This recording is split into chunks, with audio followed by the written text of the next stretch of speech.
Hello and welcome to the first Patreon exclusive predictocast episode.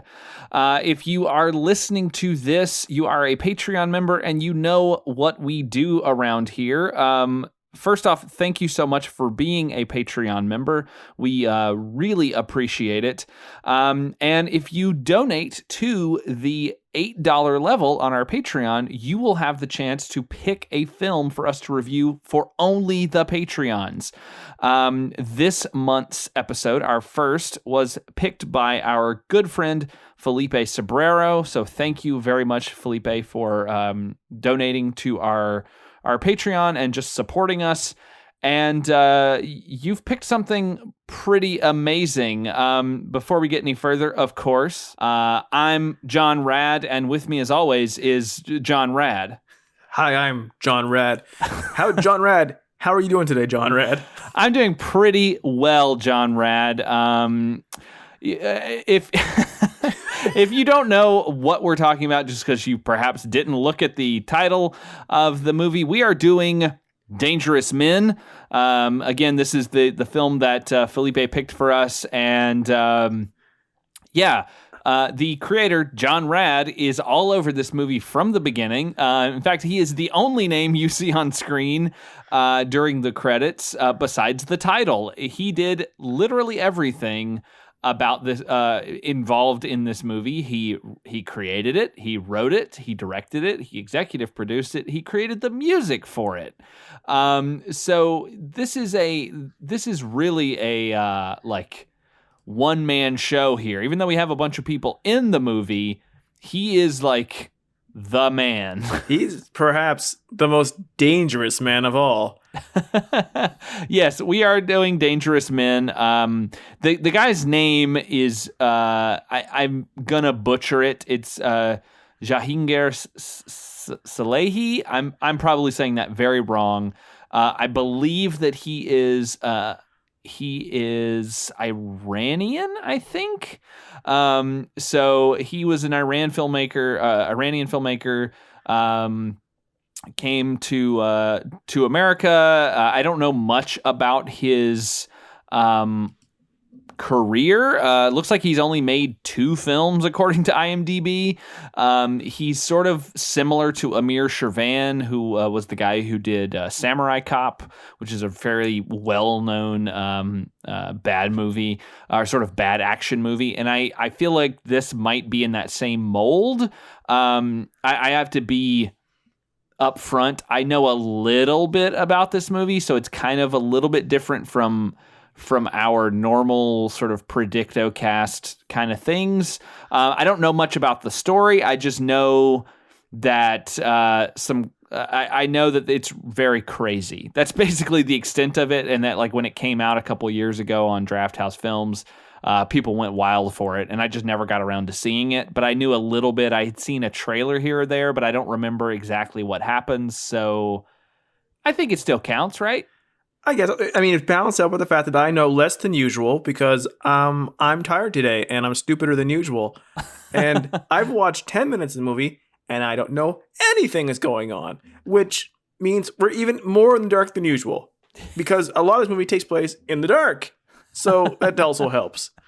Yeah, okay. So Dangerous Men, Can you say that with an explosion in the middle of it? Dangerous Men. Dangerous Men. What a great title from someone named John Radical. Yeah, really. It's a shot of, we see a lot of the beach during these opening credits. He is listed as basically, again, every single thing. We don't even get any actors' names on screen, which is kind of crazy. And I feel like that's pretty amazing that he has this such a, I don't want to say a narcissism, but I mean, it kind of is that of like, I'm going to just list myself multiple times on the front of this thing. And on IMDb, he's basically listed, constantly, like he's the producer, he's the music, he's film editing, production design, camera. Actually, no, someone else did the camera, but he was the casting department, the location management, all this stuff. Like he's he's listed. He even gets a special thanks apparently at the end of the movie. But my favorite thing on IMDb is set decoration, and it says by him, but it says unconfirmed. I bet you if you asked him, he would say he did it. This is the man who, to quote Austin Powers, would introduce himself as, "Allow myself to introduce myself." Yeah, he is basically he's like the Iranian Neil Breen who has to like list himself as doing everything. Just so you know, he did everything. Well, and who wouldn't want to take credit for going to the store to buy this toy Uzi? So we open with a man in a black suit, followed by a floodlight, walking into a house that has the brightest light ever shining on it. It's like one of those things probably where they're like very angry with the neighbors because the neighbors have installed the security light that just shines on the front of their house all the time so they can never sleep.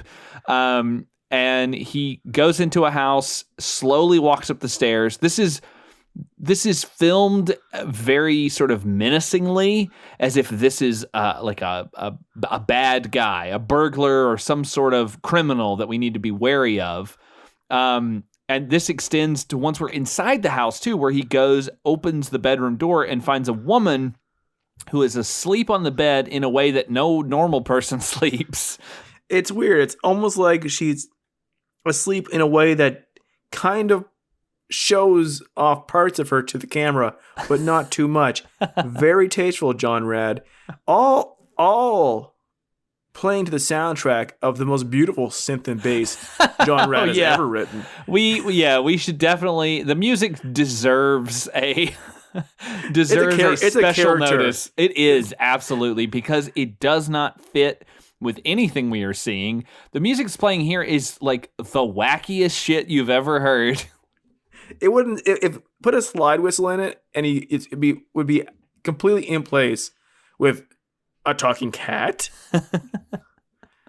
But as it is, like he's coming up to this woman who is at a 45-degree angle on the bed, not touching the scantest amount of pillow, on a completely made bed, leg risen just ever so much in a nightie, and you think, he might be up to no good.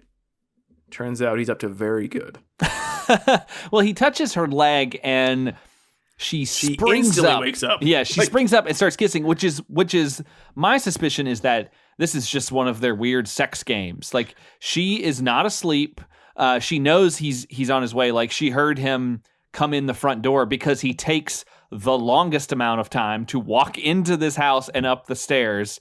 And so she was ready. She was just basically laid back because this is how it is. He's like, you hear the door open, you know that you've got 35 to 45 seconds for me to walk slowly up these stairs, get into position, I'll come in and touch your leg, and then we'll start making out. And that's basically what happens. Because when he touches her and she springs up and they start kissing, she says, the first line in the movie uttered by anyone is, "When are you going to grow up, sweetheart?" And it must be like he insists on these games that they play. Like, it's the only way he can get off is if they're playing some sort of weird game. And she's like, when are you going to grow up for this? Do you feel like later in the movie someone will do the same thing except for it won't be him? Or he'll come up to do this game and she'll be dead? Oh, maybe. If there was storytelling in this movie, like, I'm not making any assumptions. No. That could happen, though. Is this is the cop, right? Maybe. Everyone in this movie looks similar. Luckily, we find out, thanks to dialogue, that two of them are brothers. Well, that makes sense. That makes sense that they might look alike because it's like, oh, okay, cool. But everyone's a very similar mold with a slightly different haircut. But not just slightly. Not a whole lot different. Yeah, this guy, whoever he is, I believe it's the cop. He gives her this necklace, looks like a bejeweled hot dog bun or some sort of weird artistic butterfly. I can't really tell what it's supposed to be. They kiss again. She calls him baby. Everything she says, she could also be saying to her child. Yeah. Oh, yeah. That's true. That is one thing too. Like, she is the first example of it, but literally everyone in this movie talks like they do not know how to speak, like they've never spoken before. Like they all appear to be American actors, but they are dubbed very poorly or ADR'd very poorly. And the dialogue is read in such a way that it feels like they are reading it for the first time, and they are unsure of where they are supposed to put emotional beats, but they're also trying their best to get all the dialogue out. Okay? Like, it is very interesting to hear them talk this way. They are in love with each other. Everything. It's so then we're not gonna spend the whole show making couple. We're not gonna make fun of the whole.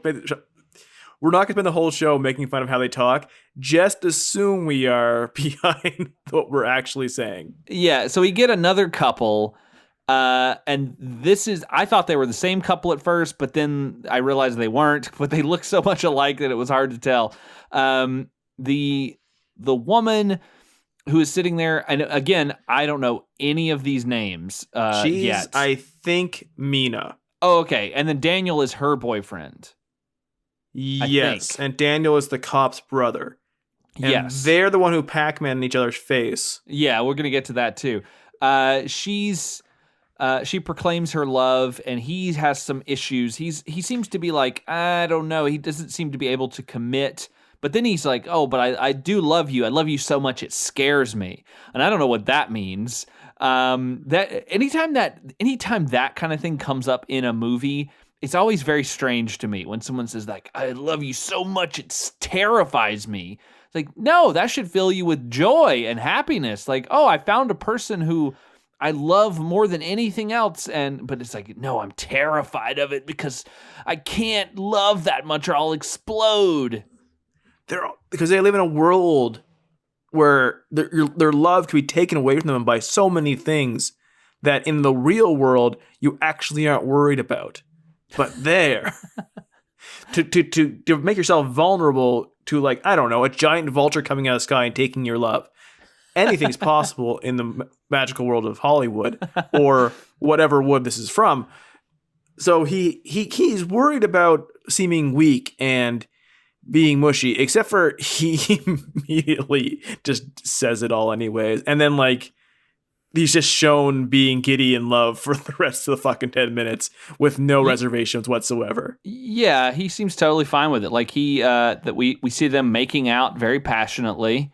Oh, he's eating her face. He's trying to get to that juicy center.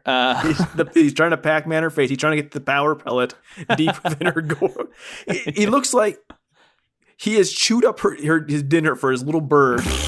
His feet, like it's bad enough. The scene is, it's not repulsive, but I don't want to look at it. Yeah. But then later we have a scene with these two again. And they cut back to this kissing and then back to them in the current time. And there's no reason why they showed it again other than clearly John Rad thought, man, I hit a home run with this guy sucking her face. Look at this. Look at this passion on screen. I got to show it again. I just got it. I mean, sure, I almost shoved up that girl's skirt for like 5 minutes there. But man, this guy is eating her nose. We cut to a sign on the side of a building that says Unity, which I took to mean very clever filmmaker shorthand for they just did it. I don't know that that's the case, but I'm going to believe. They're not married yet, so let's assume they're not. Fair. They're thinking about getting engaged. Oh, that's they're true. Considering it as adult children. Yeah, they want to be married in the eyes of their religious figure. I'll choose to believe that this Unity sign is on the side of the Unitarian Church that they're members of. Probably. I mean, it has to be something like that.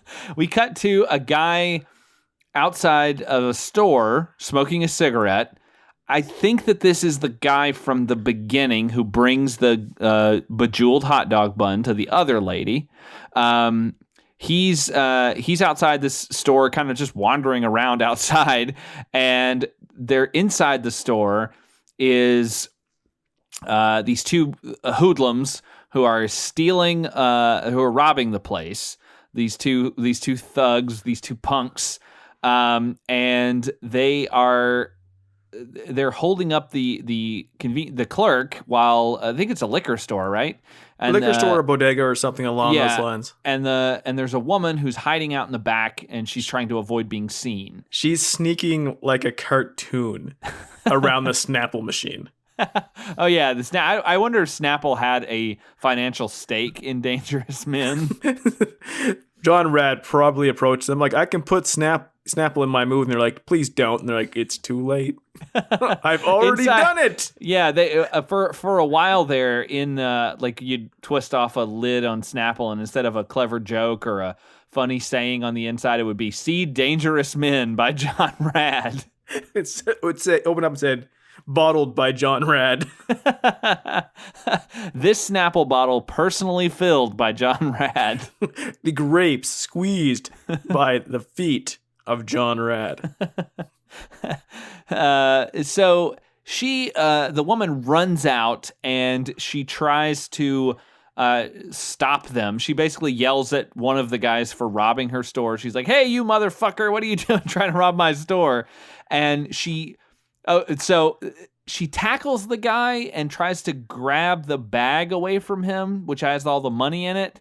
And it's a brown paper bag that she very carefully places back on a shelf. After karateing him in the most... It looks so... Like, I didn't think it was going to be effective.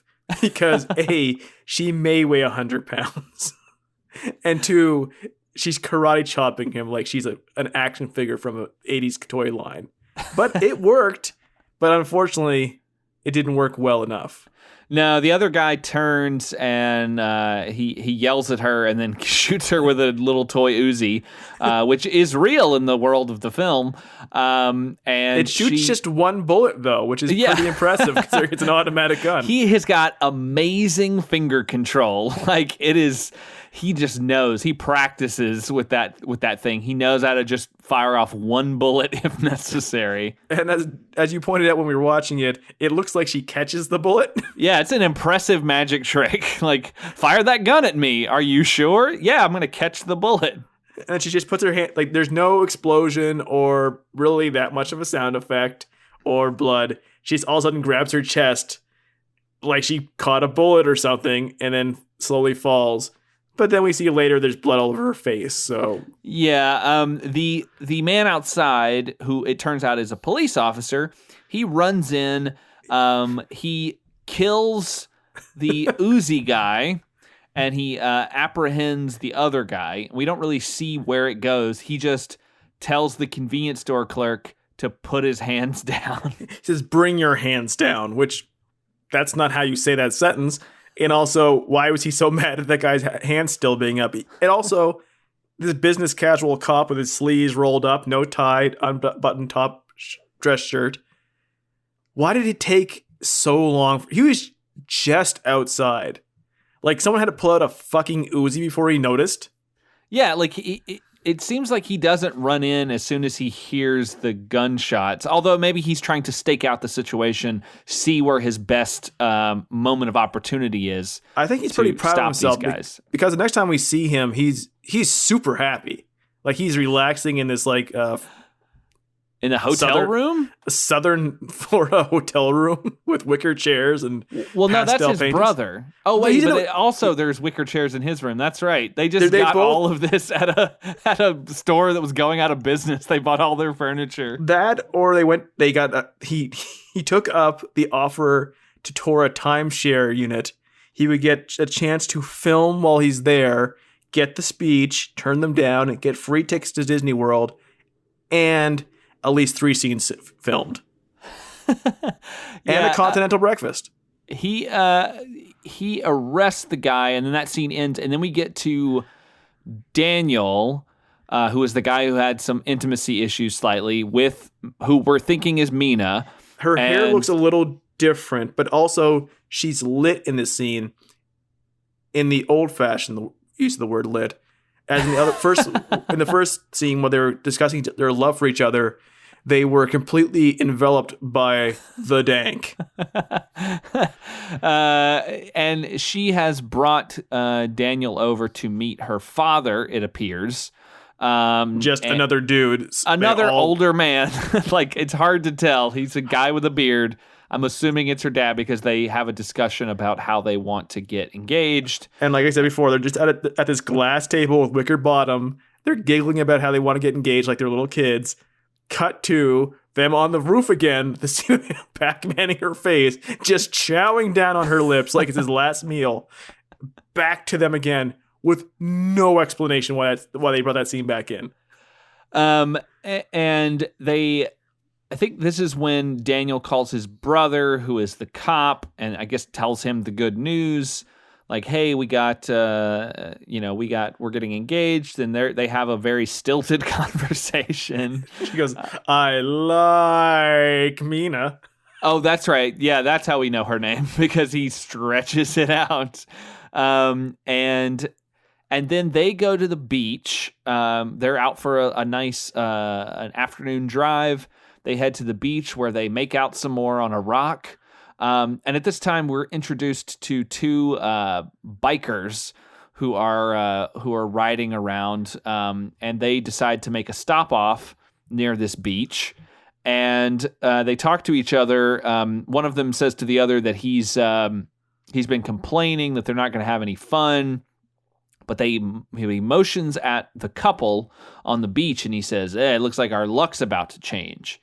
And that's roughly where the 10 minutes ends for us. So I feel like there's going to be... I know that unfortunately, there might be some light sexual assault in this movie. I think that's a thing that happens. So I can safely predict that they are probably going to assault this woman. And I'm not looking forward to that, but I think that's probably what's going to happen. I feel like that's going to happen. Unfortunately, these two... And they're probably going to either kill her or kill her boyfriend, one or the other. One of them has to end up in the ocean because the movie opened at the ocean. So oh, good point. They're going to be buried in the sand and up to their necks and watch the tide come in. Something like, who could stop these two doughy middle-aged bikers? Yeah, these guys are not very intimidating. I mean, one of them looks like fat Rob Halford, and it's really not the. Hey, we watched a movie with a doughy David Hasselhoff bike gang. These guys look like they would be chewed up and spit out by that gang. But yeah, I feel like they're going to, like you said, unfortunately, based on what you've heard, assault her in a way that we don't want to watch. And the movie will possibly be casual business cop,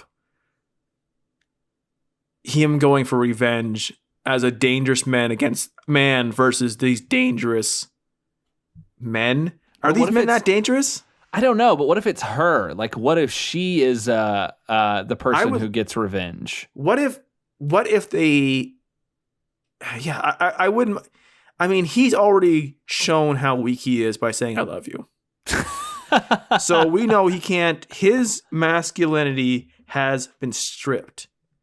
He might as well die. They'll easily destroy him with their powerful sexuality. And... they have between their legs in the motorcycles. And then she has to go revenge because her wedding that she just finally got permission for will not happen. And perhaps cop... Oh, what if she has to marry Daniel's brother? Police detective. What if somehow the bike gang, assuming there is a bike gang, is somehow tied to Cop Brothers' girlfriend, and like as long as she doesn't keep getting a steady supply of hot dog jewelry, she will turn against him. Someone has to break into his house in a similar way that he broke into his own house. Yeah, it has to be one of those things where like they target him, or like you said, he goes upstairs to play his sex game, and it turns out she's dead or something like that. And also, he won't notice because she sleeps in a position that no living human would do. So it will be hard for him to parse the difference. He goes and touches her leg, and it just falls off. The whole it's been leg. sawed off, but like placed in a way that it like some crazed maniac comes in and like chops her up, but he puts her back together in such a way that you won't notice unless you gently touch her, and then everything just falls apart. I mean, this has to be a revenge movie. There's an explosion in the title screen. Oh yeah, we got to get some more explosions. I mean, someone has to blow up a warehouse. I like that. If this was a spiritual of the time of Samurai Cop, maybe they could blow up a golf course. There's so many options, only because we're limited in scope in what we've been told. What we've been told is there's two brothers who look similar. That's good because they're brothers. There's two girls who also look kind of similar. One has had their face chewed off passionately, but has survived. Will she survive more kisses? We can't be sure. It hasn't happened yet. But I'm interested in this movie as far as if the action really picks up. I mean, really picks up. Like maybe at some point the cop gets a sword and attacks some bikers. What kind of soundtrack are we going to get for that? Like how much bass do we get slapped? How much synth do you have to pick up to really, if you're John Rad, you want to make this scene pop? This masterpiece that you have worked on every bit of. I think you go the whole way. I think you just blast it so that you can't even hear the dialogue. There'll be parts where people are just, their mouths are moving, but we just hear the synth coming out. Wow, wow, wow, wow, wow, wow, wow, wow. Yeah, he went very avant-garde. He goes very avant-garde in the scene where it's just like they're speaking, but it's just the music coming out of their mouths. It's just as intelligent as what they've been saying so far. You know what's more beautiful than the ocean? It is you. But just imagine that played on a synth. Yes, I can. Yeah, I feel like we're gonna get some revenge. I feel like we're gonna get it's hard to tell because this is, you know, it's hard to tell when this was actually made. I think that it was, I think it looks like the 80s, roughly, sometime in the 80s, but it's hard to tell. So there's a bunch of different times listing it on IMDb. Like it has a bunch of different like release dates, and apparently it took the guy forever to get it done. So he shot like a bunch of different things over a period of time. So there's no telling like when this actually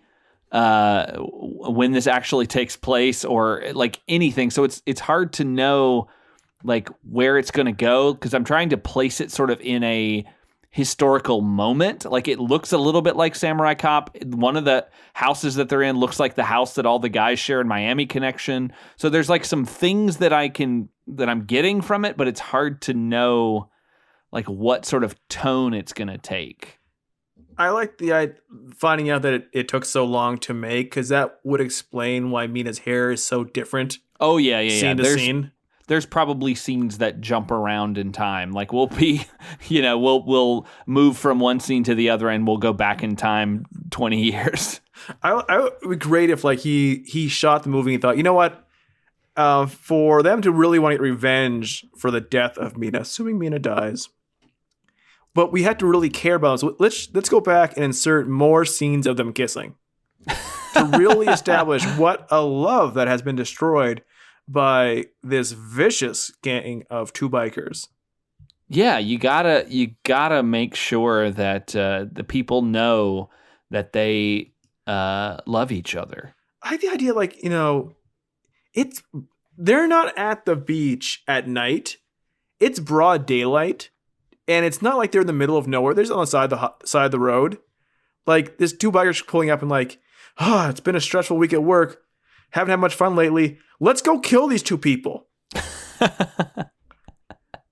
like we're just biking around. We haven't run into humans yet. As soon as we do, we'll just go kill them. Because I got so much stress to blow off. Been typing all week, moving papers, buying Burger King. The Whoppers aren't on sale this week. But like, well, that's a thing. I mean, that's why it's sort of like the 80s was a time to be scared of biker gangs. Now they buy bed sheets that have skeletons on them on Facebook groups that say ride or die, asshole husband, bitch, wife, together forever. That's a specific reference to something that Josh and I have been looking at. But if you want to look on Facebook for that, you will find it.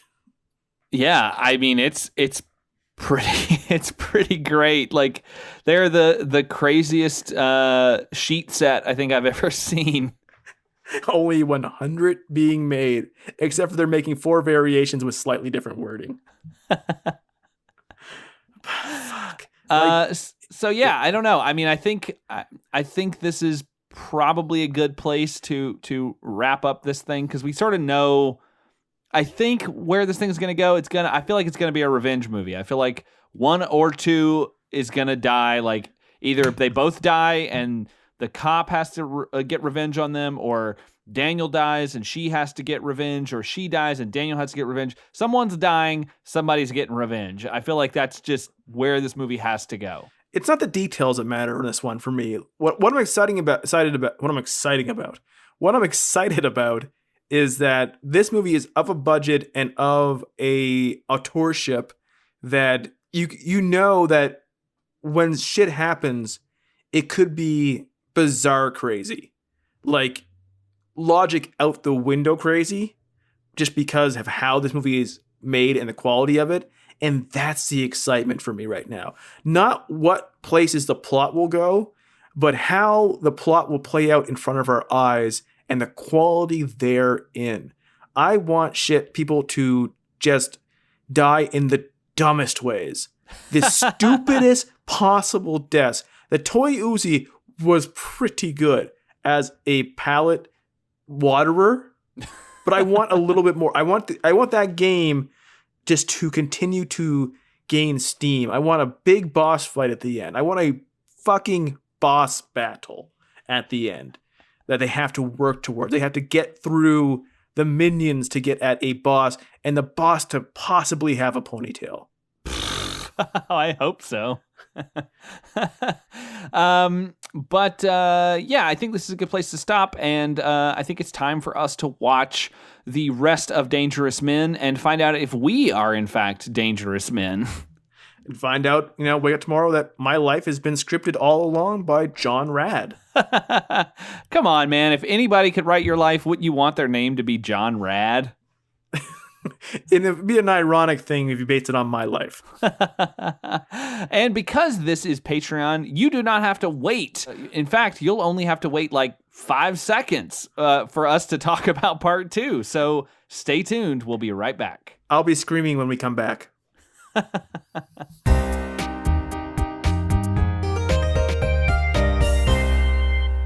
Welcome back to predictocast. It's only been a short few seconds for you fine Patreon subscribers, but for us, so much has changed. From before, when you heard us, we had not yet experienced all that Dangerous Men had to offer us, and now we are changed. We have emerged on the other side, and we are different people, I believe. The first part, we knew it could go crazy. But the first part, it was just a bad, boring movie. The second we come back, it is absolute insanity every minute, every scene. Yeah, let's get this out of the way. We are not going to be able to do this movie justice because there are going to be so many things that we overlook. And we even joked that, like, we have our own issues with minute by minute podcasts. I feel like that trend is slowly on the way out. But if there is a film that demands a at least scene by scene podcast breakdown, I think that Dangerous Men could be it, because every scene has something insane happening. God, and like you could just do a show on how much slapping bass this movie has at the worst times. The music cues are so bizarrely off on everything. I mean, we'll go through it in detail in a second. Why the fuck was the scene with that naked dude so long? Holy shit. I have a thought, like, not a thought about that, but I had a way to make that scene better, and we'll talk about it when we get there. More taint? Yes. So let's just kind of go through this because it's so insane, and I'm really baffled that I hadn't seen this already. Like I said in part one, I'd heard a little bit about it, and I knew that it was like really nuts, but like I wasn't aware of how crazy bad it is and how insane it is throughout the whole thing. Luckily, I will say that we were worried that there was potentially going to be some sexual assault. And there's an attempt like every 5 minutes. There's an attempt every 5 minutes, but thankfully it never happens. We don't have to like sit through that scene. Like, luckily the director is not eager to get his Last House on the Left on, where we have to like sit through, or like I Spit on Your Grave or something, where we have to watch this woman be brutalized. Thankfully, we do not get any of that, and she gets some revenge on quite a few dudes, which is very funny. One of them looks like me if I shaved my beard off. You know what, Josh? If you were to go, wouldn't you want to go after licking someone's knees and then belly buttons? This is not the guy. Please, if you've never seen me, I do not look like this crazy bald biker, who I think it's not the same guy later in the movie, but they look remarkably similar. They look this dangerous biker gang of doughy middle-aged men. Bald men with eagles tattooed on their forehead. It looks kind of like a birthmark, honestly. And is smeared at one point later on. Okay, so we do have to talk about this thing. So we ended our first little 10-minute segment with these two bikers showing up at the beach where Daniel and Mina are hanging out. And they spot them and they say, well, we're going to have some fun with them. And they go down and they are waiting for them to come by. And the other biker says to the guy, oh, they're coming this way. And he's like, see, I told you there's no other way for them to come. They're on the fucking beach. They could go any direction. It's not like it's a road. Unless they were, there's one direction. If they couldn't swim, they could not go. Oh, maybe. That's it. They could go. They literally could just walk up the rocks onto the road. They're right by the highway. Yeah. And they're also waiting for them.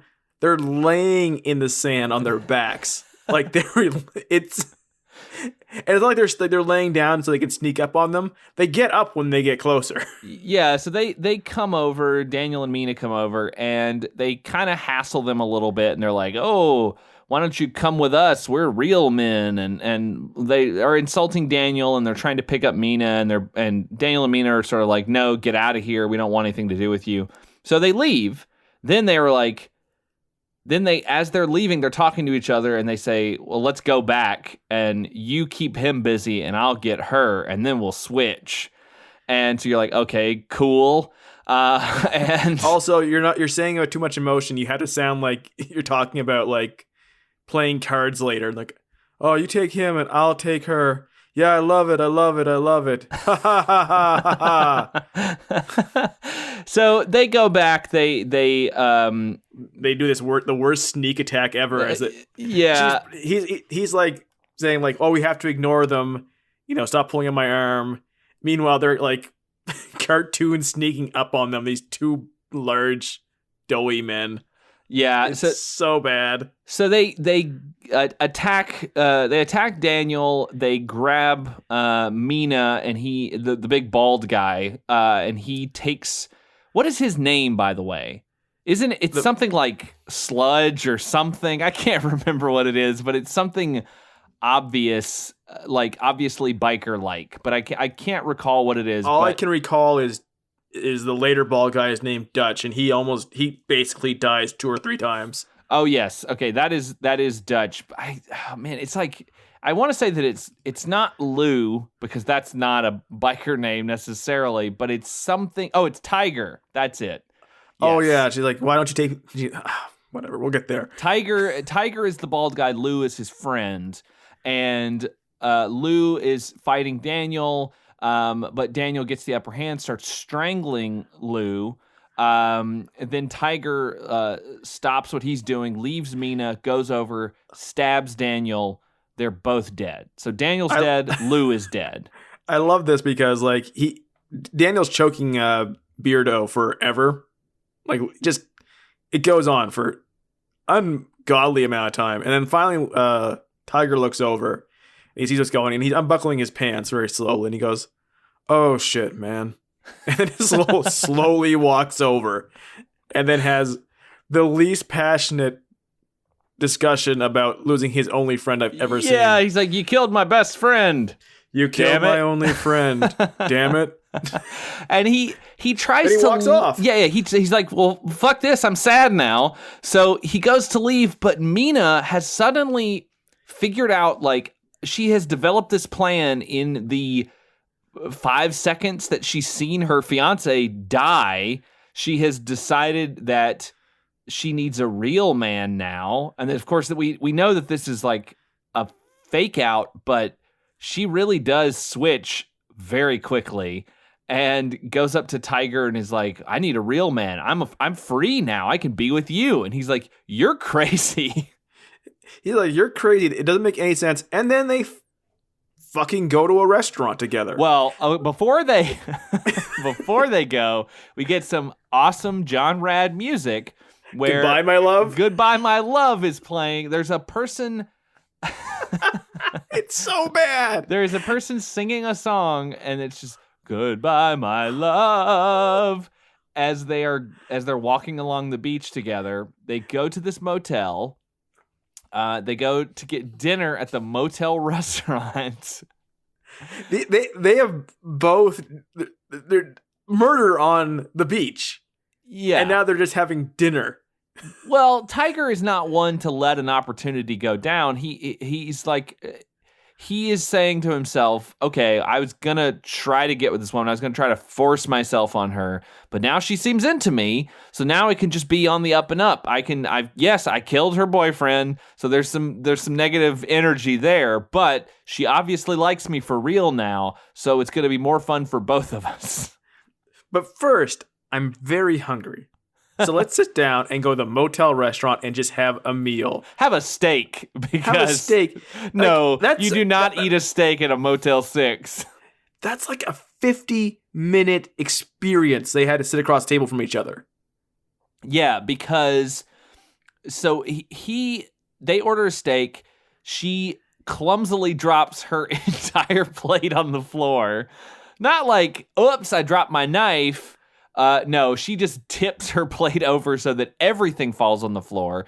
And it's very clear here what is going on. She is obviously hiding this knife so she can use it to kill him later. I'm glad at the beach when she decided this plan in that 0.5 millisecond span that happened after after Daniel was killed, that she knew he would take her to dinner. So she could get a knife from the table. No. She is an opportunist. She sees this opportunity and she knows she has to take it. Very much like Tiger sees the opportunity of these two people that he's going to potentially murder and sexually assault. He's going to take that opportunity. She sees a knife with which she can use to murder him later. She's going to take that opportunity and make sure she has that knife. But she has a very specific plan when they get back to the motel room. It's very specific. Yeah, so they go up to the motel room. I almost said the hotel room. This is not a hotel. And this is a motor lodge. And he's licking the blood off the knife. This is bizarre. Why is this knife still bloody? It's still wet bloody. It's still moist blood. So he unless he cut the steak with it. He licks the dead man's blood off of his knife while she goes to take a shower. The music changes here to like more slapping of bass, for no reason. It should be sinister. The music is never sinister. No, especially during this sequence. So she comes out of the shower and she's wearing just a towel and she says, "I want you to rub my knees and lick my belly button." In that order. In that order. She's very specific. And she makes sure she repeats it to make sure he knows. Well, he sits there. If you are out there and you're looking for a movie that features long scenes with middle-aged men in tighty-whitey underwear, I have found the movie for you. So she goes up to him and he starts rubbing her knees and licking her belly button. It's very gross.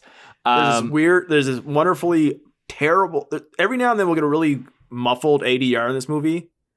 And we get one here where he says, "Oh God," to her nudity. But it's so weirdly mixed. He's like, "Oh God." There's a lot of really weird ADR in this movie. So she's taken the towel off and we get a shot now of her ass, and in between her cheeks is the steak knife. Yep.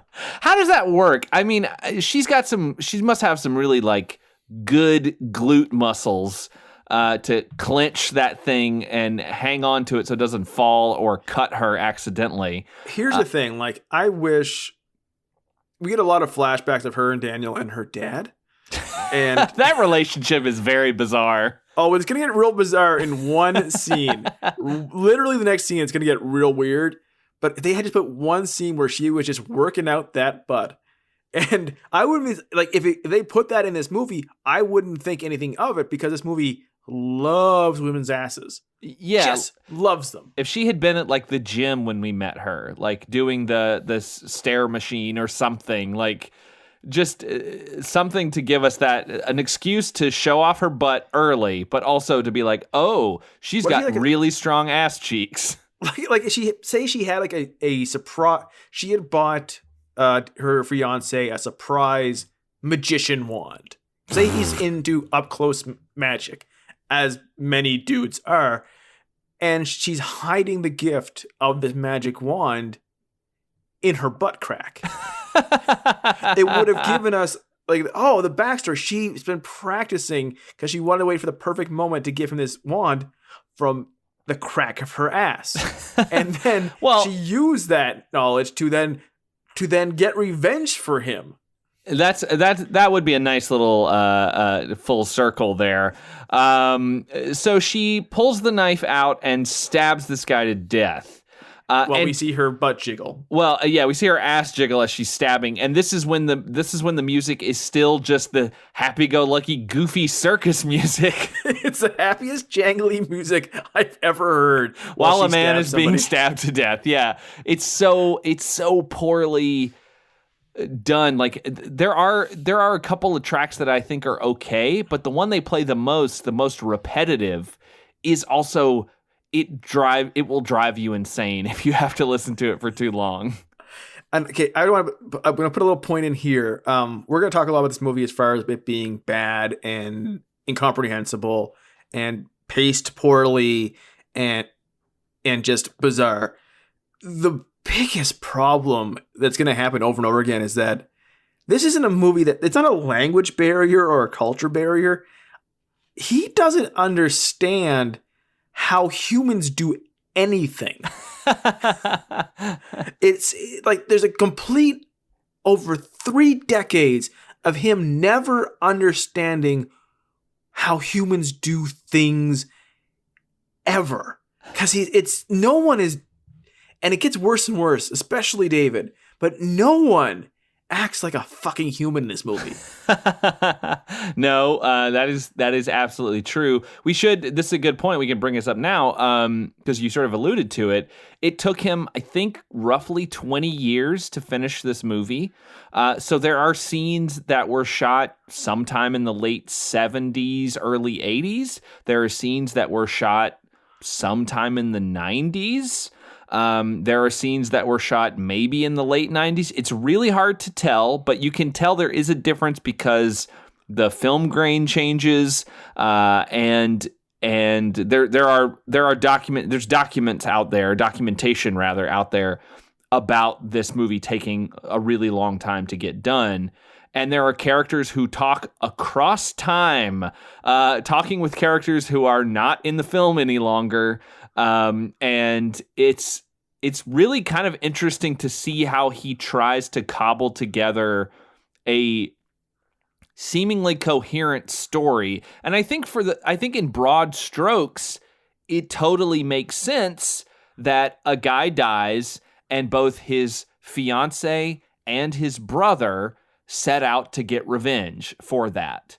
Like, that makes sense. They're both doing it in their own way. She's a vigilante. The brother is a cop. They're both kind of going about getting their vengeance for their brother or for their loved one's death in different means. So they kind of clash a little bit. And in broad strokes, that makes sense. And you're like, okay, I understand what that movie is, except that it doesn't play out that way in this version of that story, because the main character of the movie, the person that we spend a good portion of the beginning of the film with, is just written out unceremoniously because the actor broke her leg during filming, and the filmmakers wouldn't pay for any of her medical expenses, so she just left and they had to write her out.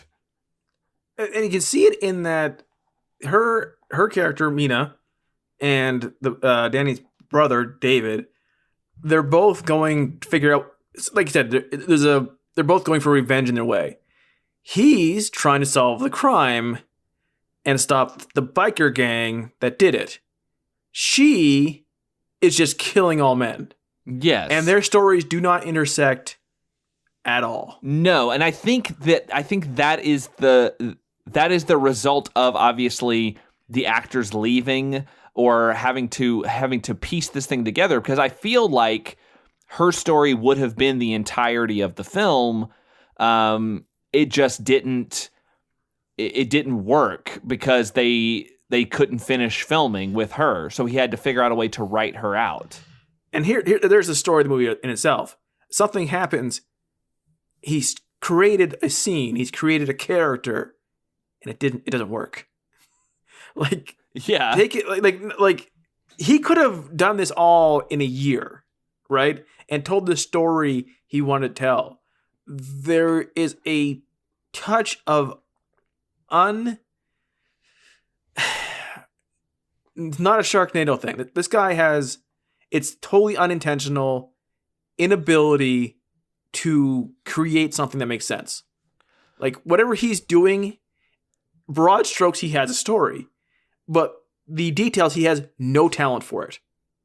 Absolutely nothing. Yeah, well, I think it's that thing of it's not the notion of like a Sharknado where it's just like, oh, I'm making something wacky. Like, this is very much in the mold of it's very similar in a way. I think I might have mentioned this in part one to like Samurai Cop. There's a similar look to it. And or something like Neil Breen's movies, where it is just I'm going to get this done by whatever means necessary. And okay, we were filming, we had to stop because our lead actress left. So now what do we do? Well, I could figure out a way to write this part in, and we can figure out how to make it fit. So let's just do that. And, oh, well, this character isn't really in the movie anymore, so what do I do? Well, we'll write that person out, and we'll just bring in another person to take care of the rest of the story. So, like, there is a determination there, which is pretty commendable, because it's like he took 20 years to get this thing done. And yes, it's an absolute mess, but like there's something there to be admired in a way, because it's like, holy shit, man, you went for it. You were not discouraged. Your main actor left. Fuck it. Let's just write another character in. Who cares? Like, we will make this work. There's an incredible will that is along with this movie that is inertia-wise pushing every inch of it back at his face. But it happened. I would love to see this with a crowd, because I said it came out in theaters for specifically people to laugh at. But when shit happens like when the cops in the office are introduced and the girlfriend calls. Oh my God. And like, just, I want a crowd to like just sit there and go like, did that, like, just to turn to like, did that just happen? Why did that happen? But, and speaking of which, and back to like, that's obviously filmed at the tail end of his 20 years. Yeah. But I'm guessing all this stuff with the fiance and her dad are filmed earlier because it's more orange. Yes. At that point. But explain what happens after she kills this guy and she goes into this flashback. What is this flashback? I don't know what this flashback is. Like, okay, before she goes into the flashback, she leaves the hotel and she hitchhikes and she gets picked up by a guy in a truck. And at this time, the maid finds the dead body. But she's in this truck and she's sleeping, and we have this dream sequence of her dad reading a book, and she is creeping around on the floor like a cat. And she comes up and she hits his hand to close the book and like makes this weird sort of cat noise. It's not a meow.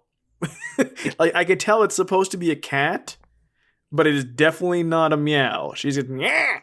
and then that fades into a scene of her and her dad and Daniel together in the living room. Oh, by the way, I want to explain. We're not talking about her as a kid doing this. This is adult Mina doing this. Yeah, this is adult Mina. It's very strange, and I wasn't really sure what was happening in that moment. And then they have Dad has really just accepted Daniel, and he's like, let me make dinner for the three of us. Was this maybe like a vision of what she wished she could have? I think this is all what happened on that night where they introduced him, like, when she said, like, so she like was pretending to be a cat before Daniel showed up? Wasn't he on the couch across the room when that happened? I don't think so. I So don't maybe remember. It's hard because when that scene happens, it's so like, what the fuck was that? Yeah, and then it goes away pretty quickly because we're back in the car, and unfortunately, every man that she interacts with tries to rape her. Yes, that is the problem, but also the crux of the movie. It's crazy because this man that she has gotten into a truck with, he is talking to himself, which he does a lot. And he is says, he British? I think so. Because he becomes more British, it seems, as the scene goes on.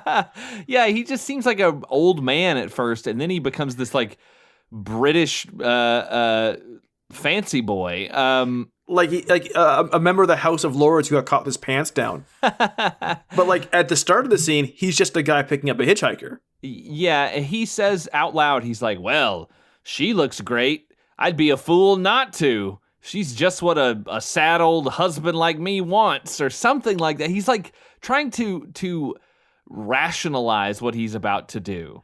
And he pulls a gun on her and tells her to like get naked, and she screams, but then immediately she switches on that charm again, and she's like, whoa, wait a minute, why don't you get naked? And so he starts to get naked, and as soon as he's basically in his boxers, she gets him to sort of put the gun away, then grabs his dick and holds that steak knife against it. You know where that steak knife's been. So she threatens to cut off his dick, which, you know, that's satisfying if you're making a revenge fantasy. He deserves this. But if you're also an incompetent filmmaker who doesn't understand how movies work, what you would do next is what he does, which is, do you like... I'll tell you what I want this scene to be. So, like, it's fine that she's, you know, she killed the guy who killed her boyfriend. Like, she's not a murderer yet. Like, I mean, you could say that's self-defense. If she killed this guy, that's totally fine. But she's maybe not necessarily, like, keen to kill this guy. She just is like, all right, fine. We did overlook the fact that as she's standing over the dead body of Tiger, she's like, I'm tired of all you trash in this city. I'm not going to let you get away with it anymore. And I'm going to take out all the garbage. So she pretty much just blatantly states what she's about to do. But in this scene, she tells the guy to get out of the truck and take off his boxers. And then she just says... She goes, you said my shorts? And she demands that he walk away. So he does start walking. She steals his truck. And then we get this very long sequence of this guy with holding some leaves over himself and running around in the desert, rambling for a long time. He talks to his penis. To me. Like, when she did this to him and started driving off, I thought the camera would follow the character the movie's following. Yes. And then I thought, oh, they're really showing him walking up this street, even though she's driven away. That's weird. They must think his ass crack is really funny. And then it keeps going. And then it keeps going. He just talks to himself. He goes on, I'm a naked beauty in the jungle here, as he becomes more and more British. Yeah, he talks to his dick, too. He's like, oh, she was going to cut you off. Oh, my God. He's like... What? How do I? He's coming up with like, how do I tell my family? How do I tell whoever comes across me? Yeah, he's trying to come up. He's wandering around on the side of the road. He's trying to talk up a excuse for why he's in this situation. He's trying to make it seem like he is the good guy and that she attacked him and wanted to have sex with him, but he escaped. And he's like, yeah, that's it. That's the story I'll tell. And then a van drives by and people throw garbage at him, which was very funny. It is funny, but why is this like... Why is it happening? I don't know. So this is what I thought was going to happen. So we see this guy and he's wandering around and lamenting, but we also cut back to Mina, who is driving and she's kind of freaking out a little bit. She's crying. She's thinking of the fact that she killed Tiger. She almost killed this guy, and she's kind of having a bit of a freak out, and she kind of starts swerving around on the road while she's having some more flashbacks. And what I thought was going to happen is that this guy was going to wander into the road and she was going to run over him while she was like swerving around having this freak out. Like, I thought that's how the stories were going to get rejoined. Nope. Like if you listen to a podcast every now and then, you'll have someone say like, oh, what's the story of this character? I want to see that movie. Better movie, blah, blah, blah. This is this movie doing this for a little bit. Like, what's the story of this naked British guy in a truck? What's his thing? Wonder what happened to him after he got out. We don't have to wonder, because the movie fucking told us, which is unexpected as shit. And then we go back, and okay. Well, that's it. When that van drives by and they laugh at him and throw garbage at him, he's gone. Done. He's gone. He's out of the movie. We don't see him ever again. We never see his ass and brain ever again. God. And then we go back to Mina and her dad, and any scene that's between those two is so stilted and weird. It's always hard to figure out exactly what's going on. But she appears to be asking for money.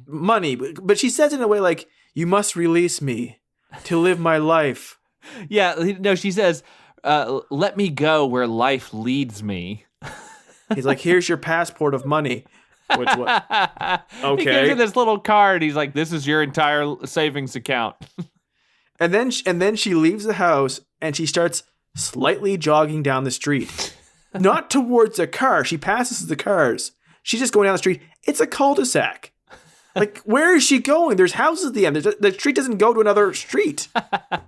She does I think she goes to a pawn shop at some point. I think. But it must be in someone's back. She must have gone through someone's backyard to get there.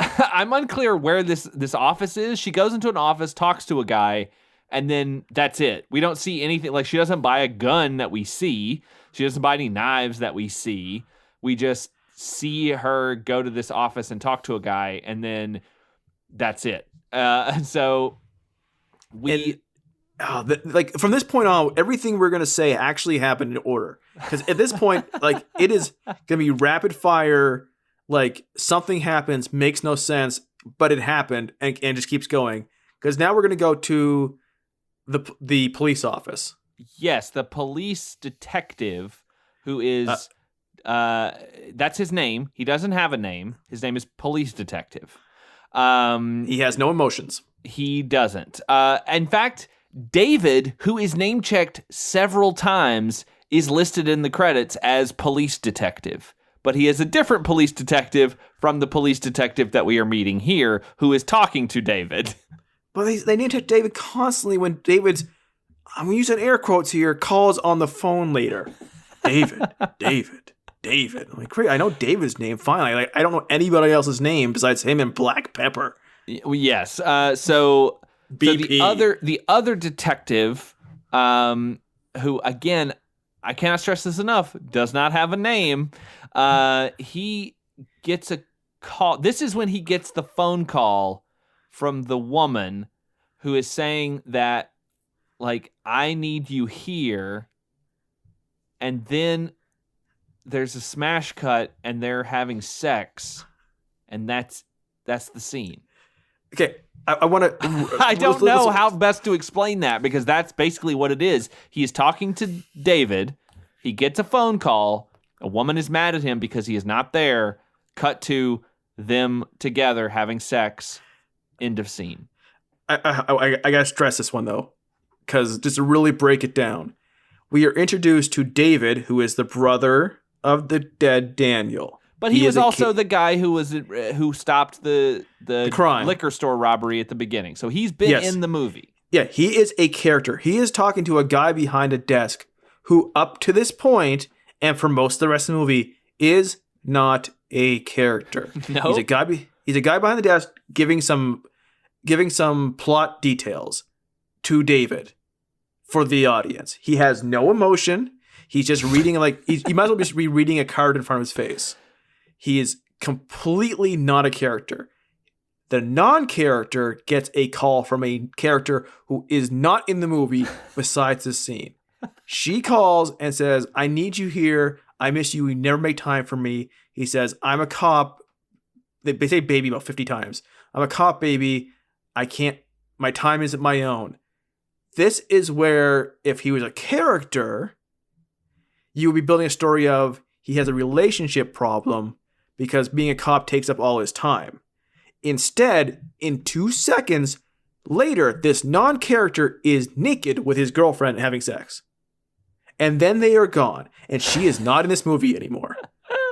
It is the most, I cannot stress, it is the most nonsensical sex scene.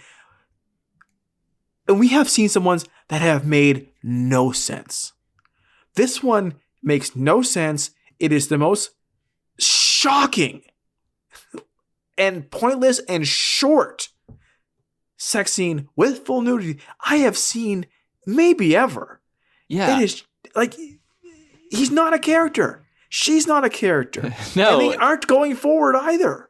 No, this scene doesn't even need to be there. Like, you could have the scene of him talking to David and explaining what's going on, and then that's it. Like, just that's it. Cut it there. We don't. I mean, is it John Rad's like idea that, well, we got to have some boobs in this movie, and so he just throws this random sex scene in? Or did he have a bigger idea for this character? Did he shoot more stuff? Like, and then he compressed it down into 5 seconds. And then he decided, like, oh, well, that story doesn't actually work anymore, so I'm just going to cut that out. Did he redo the movie with this guy as the main character? Did he shoot multiple films worth of material that he thought, oh, I can make these the main characters, and then he realized, nah, it's fine, I'll just stick with what I had before, and I'll just figure out how to work this footage in. And really, when I say sex scene, like, I like that's too strong a word. This is more like the amount of time it takes. The phone rings, you pick it up, and you say hello. Like, the camera smashes, they're naked on top of each other moving, and then we're gone. Yeah, because at the end, when this guy is sort of at the big, like, showdown at the end, but then he's not in the movie anymore after that point. So I wonder if he had shot like other stuff with this character as being a more important character throughout the film, but then just didn't figure out how to put it all together. And so, like, he had this scene later where he would he maybe had like multiple scenes where he's calling his girlfriend's on his back.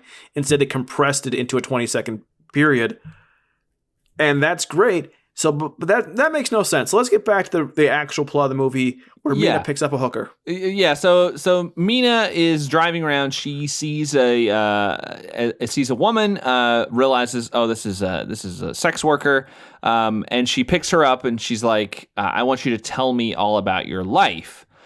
Because I wish it was that quick instead of her getting naked and them fighting for a little bit. Yeah, so they go. The woman's like, "Are you a cop?" And Mina's like, "No, of course not." And they go back to Mina's apartment. She has an apartment now, I guess.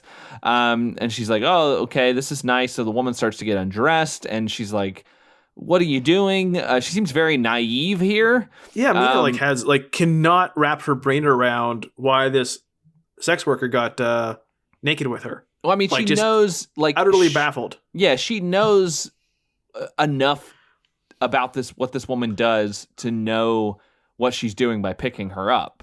So, the woman starts to get naked. She's like, no. And then the woman's like, okay, well, then you get naked. And she's like, no, I just want to talk to you.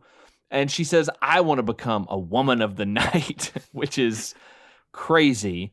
She's having a real crisis of existence. She is. Yeah. The more she talks to Mina, who isn't saying anything, she just gets angrier and sadder and more out of control, which is great. Great. You know what? Honestly, in a movie where everyone is flat as fuck, great. Oh, she's the best. She's the best actor for sure, by far. Yeah, and she's in one scene. We don't ever see her again. But we saw her naked. Thanks, John. And we cut almost immediately from that to a montage of Mina just killing a bunch of guys. She says the real Mina, because she talks about oh, I guess now this will be my life too, but not like them. I'll be different. The real Mina will do what she has to do. This is the first and only time she calls herself the real Mina. Yeah. What did she mean by this? Probably an excised version from another script, basically, where she was two people or she was a clone or something. I don't know. She kills a bunch of Johns and then goes to the beach.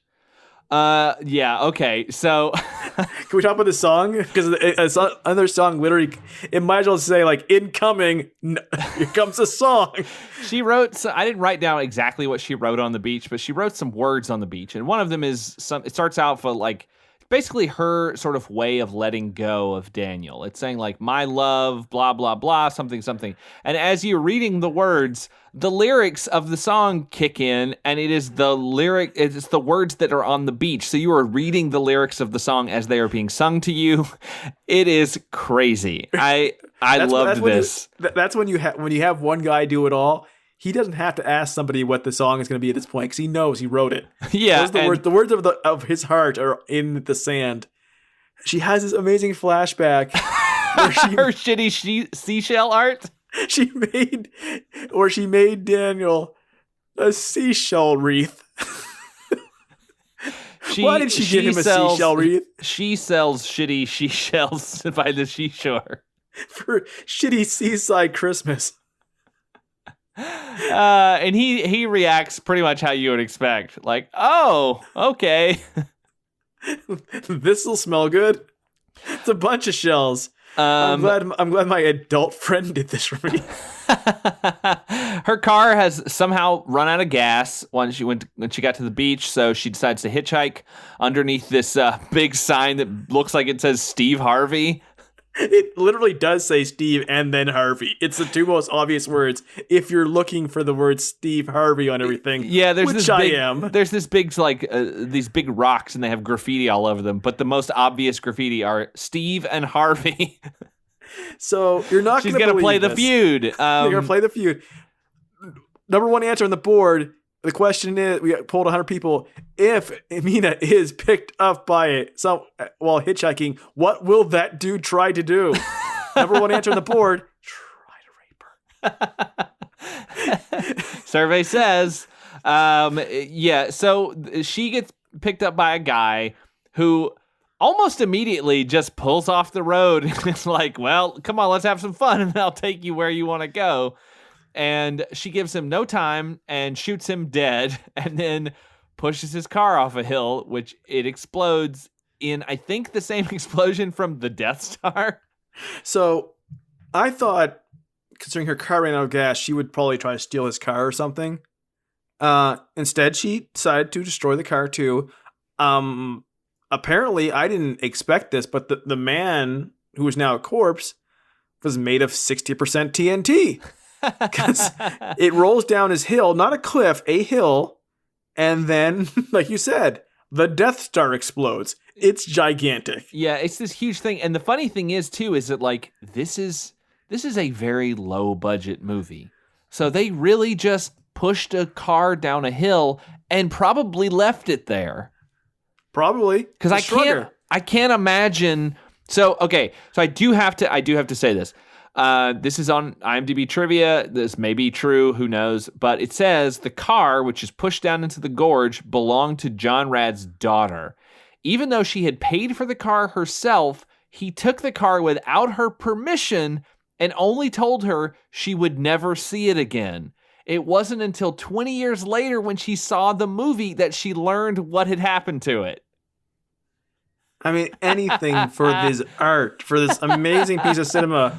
That's amazing to me. You took a thing that wasn't yours, that someone else paid for, you destroyed it, and then you refused to tell them what happened. Now, here's the thing, though. Considering the odyssey that John Rad did with this movie, I would hazard a guess that's not the worst thing he did to his family as far as goods, services, or finances that involved this movie that he didn't explain or care or apologize for. No, probably not. Like, he died in 2007, and he was able to finish the film and put it out in 2005. He rented, I think, like 4 or 5 theaters in LA, and made basically none of his money back. Like, I think that all told, there's a documentary, I think, about this whole situation of him putting the film out, and they come to the conclusion that he made around $2,000, which is about 1% of his, like, he got less than 1% of a return on his investment with that.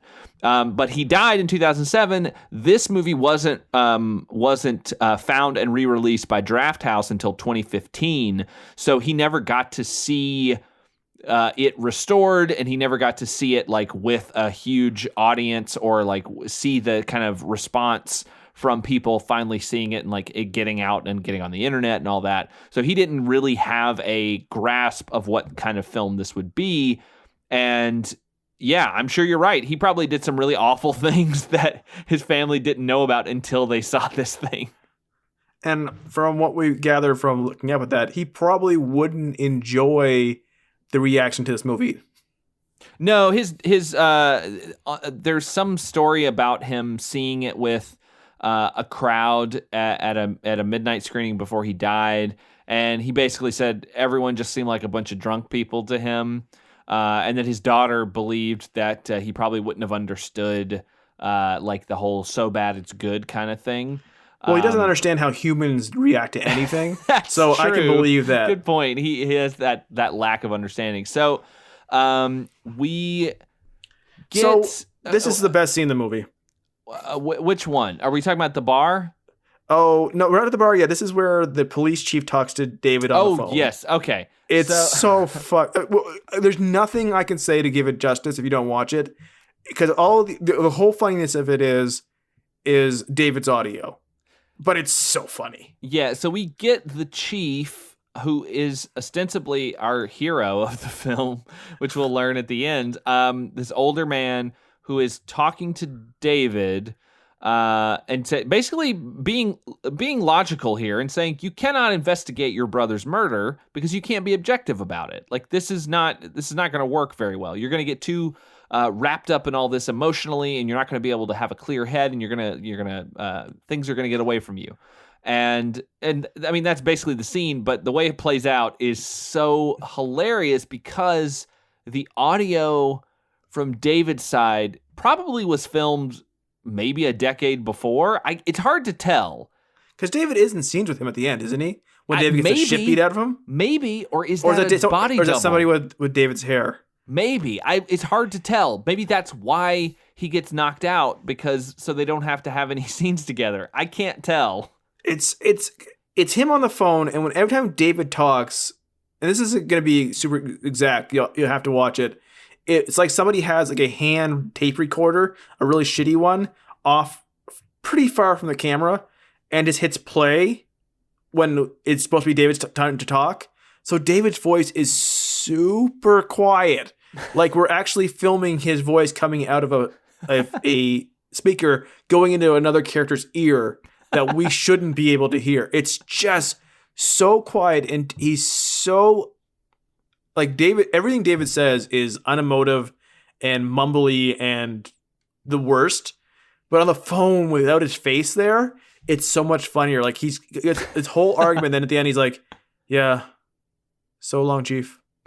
But it's this tinny little sound from a star system away. I've never seen a movie do this for a phone call, and it's just amazing. It's the most like patched together make a video for school in 1990 for your audio visual class I've seen. It's just so funny. The only thing that I can think of that is close to this is, and I don't recommend you watch this, but if you've ever seen the Tommy Wiseau series, The Neighbors, it's very bad. It doesn't even have the enjoyment factor of The Room involved, but there is a character, it all takes place in an apartment building, and there's a character who's like a maintenance man, and he has a walkie-talkie that he will like call on to try to get information from another part of the building. But it's clear that they're on a set because he talks on his walkie-talkie, and the person he's responding to, you can tell, is just off camera, it like screaming at him because there's no filter on their voice. There's nothing to make it sound like they are coming through a walkie-talkie speaker. They're just standing off to the side of the camera saying their lines. And then before we get to the bar, because the bar is next, we get the most interesting news desk set I've seen in a while. That it has to be someone he knew in Iran. Because it's the flag colors. Yeah. What is this? This is setting up like Mina's about to be out of the movie. She's no longer important as of this scene.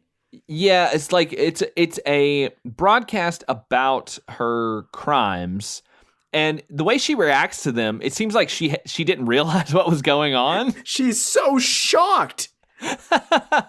She's like the way it's like all these people have been murdered, and she's like, oh, and I was expecting her to go, well, I better be careful when I'm out there murdering people. And then we get to the bar scene, which we do. We get to this motorcycle bar Chili's, or Wheelies, as I like to call it. Wheelies 2 if it was in a motorcycle airport. This has I keep telling you, David is the worst actor in the world. There's only one character who can match him in inability to read a line and have emotion, and that is this bartender. Because it is everything they go back and forth on is just the worst cinema you've ever seen.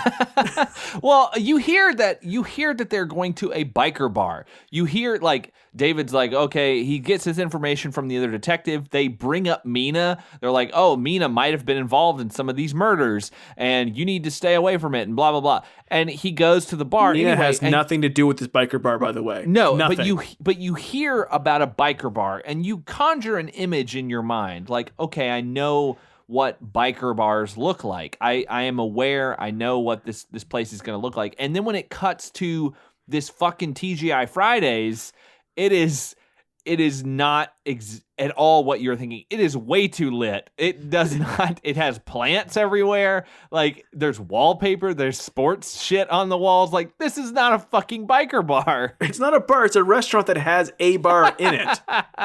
Yeah. Like every restaurant has. I mean, if you want to spend your Fridays at actual TGI Fridays at a bar, you technically can. It's just Good most point. of us don't, including bikers.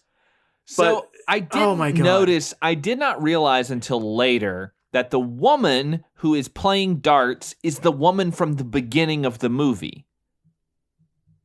What? Yes. The woman that that is attacked later and that he uses as bait later, that's the woman from the very beginning of the movie that he goes up and touches her and she like springs awake. Like that's his girlfriend. What? Yes. No. But her hair is a different color, so it's hard to know. Like it's more blonde. Okay, they're the same actress, not the same character though, right? No, they're the same character. But no, they're not. Why he's using her? He's using her as bait.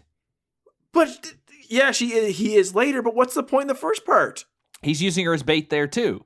For what? To get the guy that he wants to follow her.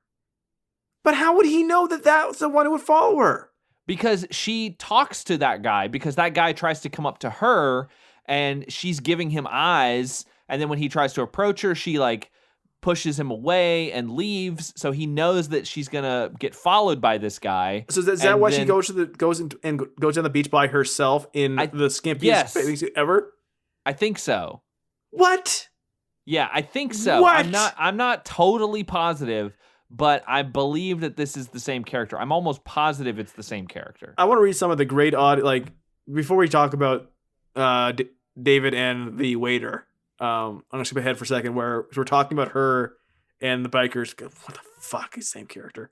So are incredibly. Maybe they're not though. There is someone listed as dart player. I thought they're the same character. Yeah, so I was wrong. It's not the same character or even the same actor. I don't know what I was thinking. But if you've seen Dangerous Men, can you blame me?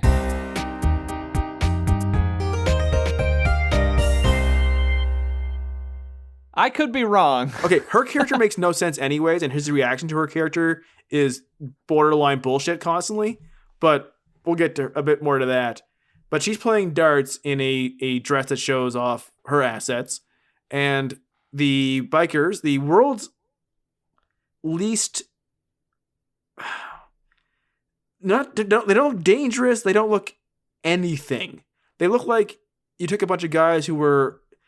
Before they came they're bikers / magic card players / like the IT. Like they're nothing. They're just dudes. They're wild hogs. They're wild hogs. They look so undangerous, and they're doing their biker talk to each other about this girl, and one goes, "Check out this bitch, bro. Gotta bang that." I hear you, bro. And then you see a character almost looks like John Rad for a second, but it's kind of blurry, and you hear, "She's hot." It's just like, who said that? It's obviously like piped in later, like, oh, I didn't give enough lines to make sure we know that they think she's hot. I'll just have myself come in there for a second and go, "She's hot. She's hot." And these are the little moments in this movie that happen all the time that really make it just that little extra bit of special. Yeah, for sure. So the woman who I'm almost positive is his wife, but maybe I'm wrong. She leaves. The biker guy follows her, and she's out on the beach in the water, but it's too cold apparently. So she runs in there, then runs right back out. Meanwhile, David is talking to the waiter. He's trying to bribe him. The waiter's like, "Why do you keep giving me $100 bills?" He's like, "I'm trying to bribe you. Give me a name." And the waiter's trying to say, like, you know, I can't talk to these guys. They're too dangerous. They're too dangerous. Black Pepper is their boss. He's killed more men than the Nam War.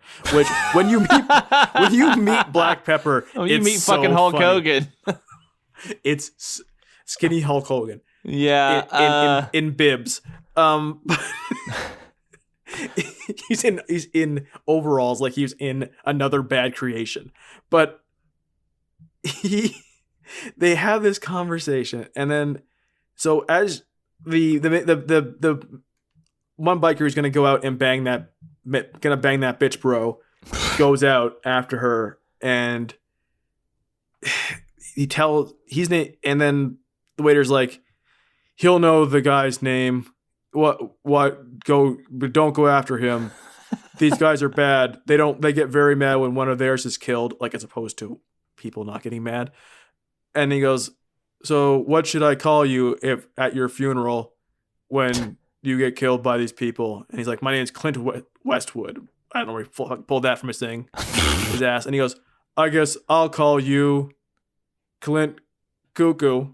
I think I'll call you Clint Cuckoo. It is amazing how badly this is delivered between these two titans of just audacious, terrible acting. Yeah, it's crazy. And then the worst fight ever happens. He punches the air about 5 feet above the head of the biker. Yeah, so he goes down there. They're like fighting. He chokes this biker out. I thought he was dead, but apparently not. He's just sleeping. Yeah, he chokes her out. His face actually turns red. It's great because the biker assaults the girl basically in her underwear, and she's freaked out and freaking out. He starts fighting him. The fighting has lasted at this point 20 seconds. We cut, and she's fully dressed and calm watching them. Like it was shot completely out of sequence. Oh, yeah, of course. So that guy gets... I thought he was dead. I thought he was too. Because they come to him and they act like he's dead. Meanwhile, David and the girl have left after he goes, "Are you okay? Do you need a ride somewhere?" Yeah, so this is when the chief gets a call about David going after the bikers. But my favorite part about the scene, normally we would just skip over it, but my favorite part is that he has a cordless phone in his office, but it sounds like a rotary phone when it rings. Like I said, these are the little things in this movie. It's amazing. We can't get across. It's just, I need a phone ringing sound effect. Well, here's one, and then he just puts it in there. I'm just so glad we didn't cut away to the chief having sex. Oh God! So David enlists this woman to basically help him entice the bikers to stop. So this fucking scene from beginning to end, so stupid. Beginning to end, there are a bunch of bikers riding by. We realize that the bald biker that we thought died is still alive, so he's in the pack of bikers. They all drive by this woman who's sitting on the back of this car in these like short jean shorts, except him. He stops, he grabs her and brings her into the woods, and he's trying to force himself upon her again. And David has laid out this amazing plan where she's going to get grabbed and he's going to come out and he's going to stop this guy. Except that David's foot is stuck under the seat of the car, so he can't get out for like 5 fucking minutes. There's so many scenes of his sneaker just sitting underneath a car seat pretending to be stuck. And him going, like an adult my foot's stuck. It's so... He planned this trap. And he wasn't ready. Oh my God, this next part, it blew my mind. Because of this idiocy, he almost gets this woman assaulted. Like, luckily, he's able to get his foot free. He gets out, he comes at the guy shoots him a bunch of times, but luckily, David is wearing a motorcycle helmet and a bulletproof vest. Here's the thing, though. Because there are no effects, there are 0 effects, right? He walks up to the guy, and the guy shoots him point blank. It looks and sounds like he just has an empty gun. Yeah. I thought, like, that's what I part thought of his too. plan was that he had an empty gun. Like, the girl or someone had switched out his gun while he was unconscious on the beach with an empty gun. Because he just goes up and he shoots him point blank, goes click, click, click, click, click. Not bang, bang, bang, bang, bang. It goes click, click, click, click, click. There's no smoke. There's nothing. He doesn't react physically. Like if a bullet hit you from 2 feet away with the world's greatest bulletproof vest on it, you would fall the fuck down. He doesn't move at all. So I thought, oh, cool. Full of blanks. Yeah, they put blanks in his gun or something, but no. And then he twists his neck again. Yeah. Still doesn't kill him. Still not dead. Turns red again. He passes sleeper out holds again. this guy, yeah. And then the girl goes, "Oh, your bulletproof vest was great." And I was like, "What?" Yeah. So he ties this guy up, drags him back to the car. He tells Sharon, that's her name, is Sharon. You were even though I don't think put she has some a name decent in clothes the, on. Yeah, he says put some clothes on, and so she sexily takes off her shorts, showing off her entire ass to him while he's tying this guy up on the side of the road, and he watches for a while. He pauses. Considering he seemed very annoyed that she didn't have decent clothes on, like he was like chastising her, and she's like, "Oh, I will," and then she does that. Like, I was surprised he watched, because like for some reason, this whole thing where he's put her life on the line maybe twice, if the first part is bait, if she is the same woman, she's DTF right now. Well, that's okay. So maybe I'm wrong. Maybe it's not. Okay, I think I have it. The woman that he saves on the beach is not the woman who is with him in the car at like enticing the guys. No, because she said because the one he entices with at the car says when he grabs her, like, "Didn't you learn last time?" So it's the same dart player? Yes. But then why is she fucking helping him? I don't know. That's why I think it's his wife, because then he lets her out of the car later, and doesn't she say something like, "I'll see you at home" or whatever? She does, but like so that's his girlfriend. But why? But it's different from the woman who's playing darts. The girl at the beach is absolutely the girl at the car. No, it is not the girl because at the car. she says to the biker, "Didn't you learn last time you tried this?" Well, yeah, because he filled her in. Why would she know? He doesn't know there's a guy in the back seat with his foot stuck behind us. There are multiple women who all look the same and are all married to David. That's just that's the conclusion we have to come to. So he's got him in the back seat now, and he's trying to get information from him. Yeah, he's trying to get info about Black Pepper, this person who we didn't know anything about before like 5 minutes ago. By the way, this is about Mina at some point. Well, we got to deal with Mina's story now. We cut back to the late 70s. Where... Oh, no, can I please mention what he says in the back seat just real quick? Sure. He's like the biker is far more animated than David, and he's like, oh god, it's just like he's like, people who go after Black Pepper end up dead, and he's like, "I'll take my chances with it." He's like, "Great, your balls wrapped around your tonsils is what I want to see." Ha ha ha ha ha. I want to stress, he does this laugh and then goes, "Ah!" at the end. It's the worst attempt to be.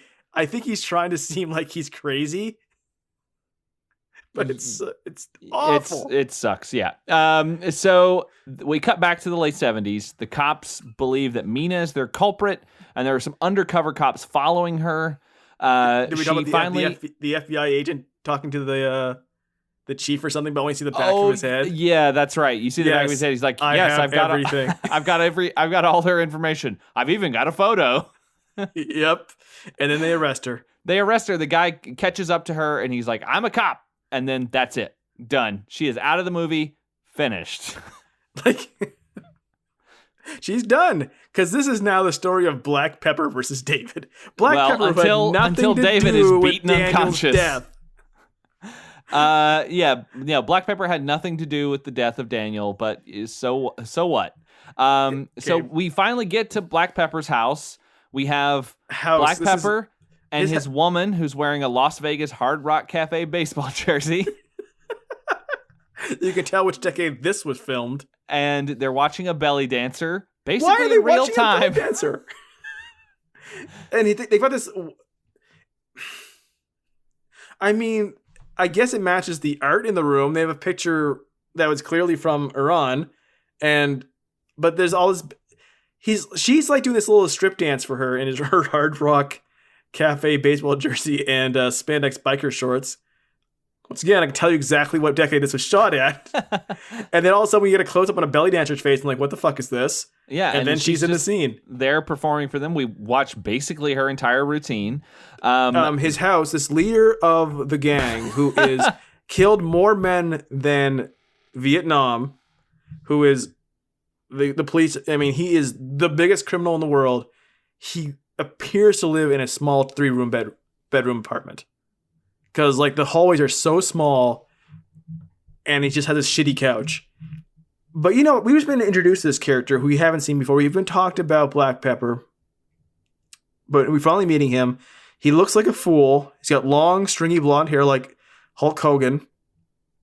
He has black. It's a wig. It's a wig. It's a wig. He's got a black. He's like got black, like Hulk Hogan. He's got black overalls on, like from Belle Biv DeVoe, New Edition, but we're just really getting to know the character. We get to see him and his girlfriend do a little dance. Get to see how much he loves belly dancers. Now let's have a tender love scene with Black Pepper. What? Why does this scene get so much time? It's not him being mean. He's just making tender love to his girlfriend. This meanest man, this man who has killed so many people.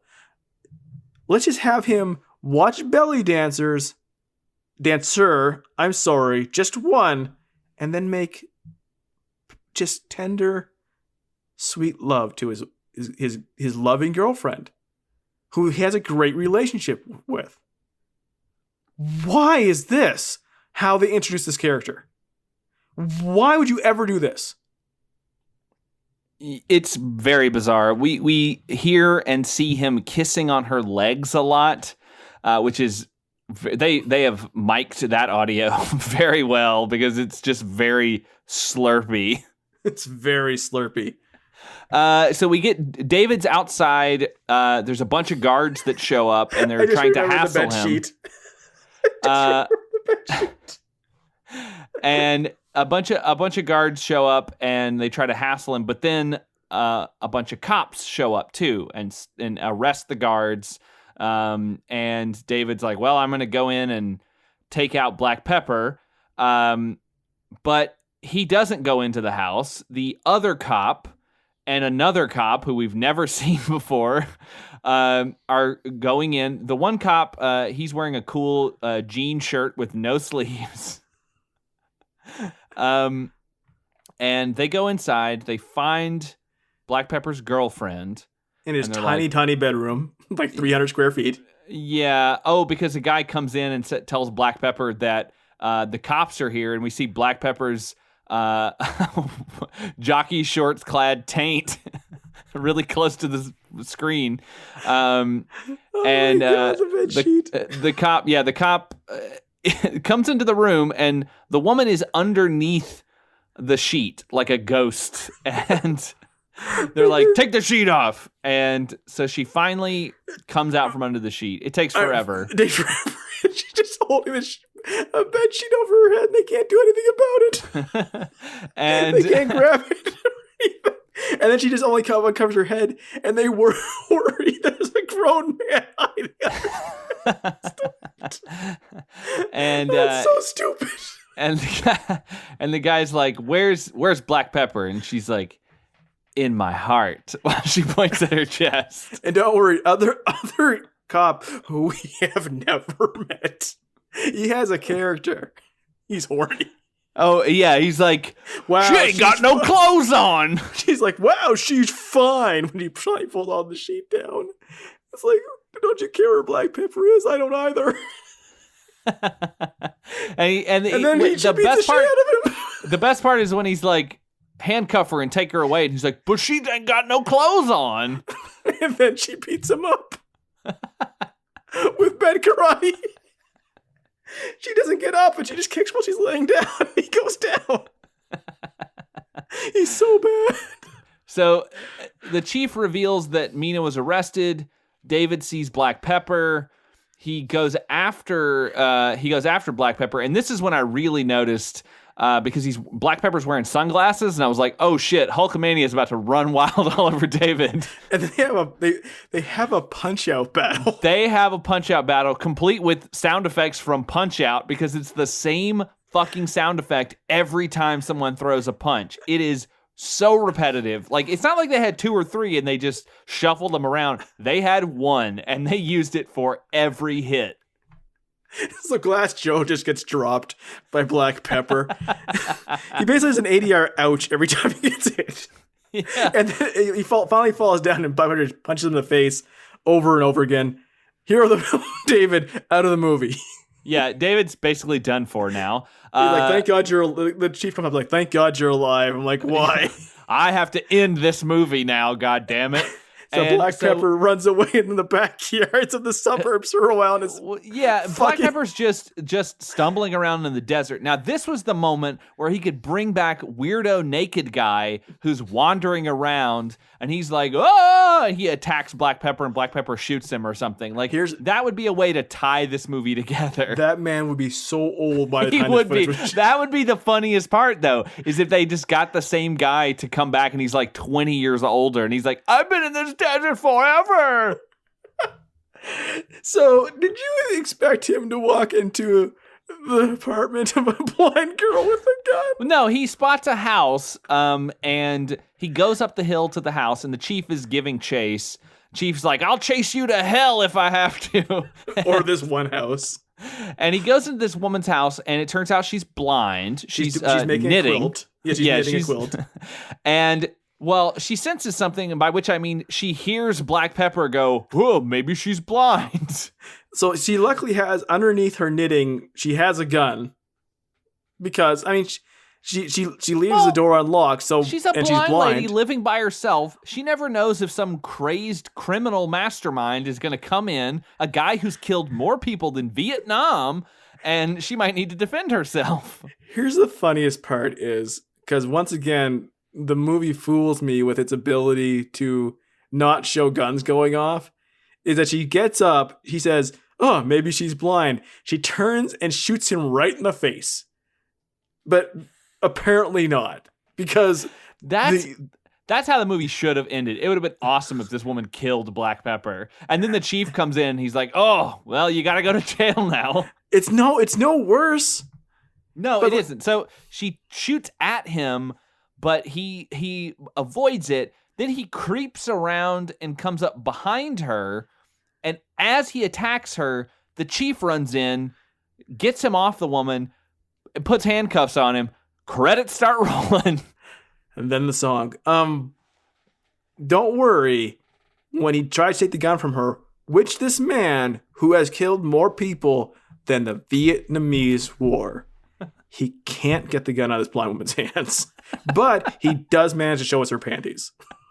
Well, yeah, I mean, you know, she's blind, but she's not asexual. I don't know. Hey, Josh, try for a second to convince me that this blind girl's also the girl from the start of the movie. Okay, so let me lay out this. I have 74 tweets in which I will convince you. She also she's dressed like could have been in Empire Records. So once again, this scene being in the same movie as those dark, dank 70s bars that the first start of the movie had is so crazy. Yeah, and then that's it. I mean, the movie's over. The chief runs in, puts the handcuffs on Black Pepper, and that's it. He doesn't kill Black Pepper. Black Pepper doesn't like fall out of a window or like fall off the hill or something. Like he's arresting Black Pepper for the murder of Daniel, who he had nothing to do with the murder of. Well, what is he arresting him for? He's a criminal in general. But you have to have a warrant for arrest. He was come on, cops kill people all the time. That's true. Also, he was very easy to find, and if I was him, I would have just hid under the sheet with his girlfriend because that seemed to be working very well. Yeah, he could have just hid under the bed and they would have left eventually. This movie ended with a blind girl with a gun. What? Like, why is she not a character? Think about when this movie started. Think about that scene, why was that scene with the convenience store in this movie? No, just to establish him as a character and put more action in. But he's not a character. He has no character. It didn't do anything. This movie would have been an amazing chance for us to watch the first 10 minutes and the last 10 minutes and then try to connect everything together, because I don't think that any characters exist. I think that like the last 10, well, David might be in the last 10 for a little bit. He might be getting his face pummeled, but I don't think that he's in it. So maybe if we had done the first 5 minutes and the last 5 minutes, there'd be no way to know what happened in between. I mean, legitimately would be so off-putting. The first part looks like fucking Staying Alive and Saturday Night Fever. Like, it's so 70s and so dark and dank. And if you had showed us, like, here's the end of the movie, it looks like the Double Dragon movie.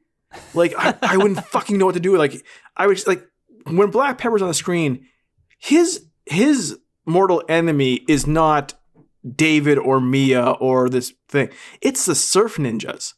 Like, what is he doing in this movie? And yeah, there's this a blind girl? David. Black Pepper looks like a character from Surf Nazis Must Die. Like he just needs a hook hand or some sort of weird mutation, and he would be perfect in one of those gangs. So it's very the movies don't stitch together very well. Like, God bless Felipe. Like, we've done a lot of crazy movies. A lot of them suggested by him, but like, I've never had a movie that had such momentum. Like, it's rolling down a hill.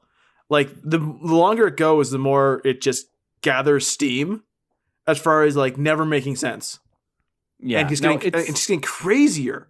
Like, as soon as the cat scene happens and then the cop has sex, it's like fucking every bet is off at that point. Yeah, it literally every scene can do something different, and it will make sense in the context of the film. Like, it won't make sense, but in the context of the film, it makes sense.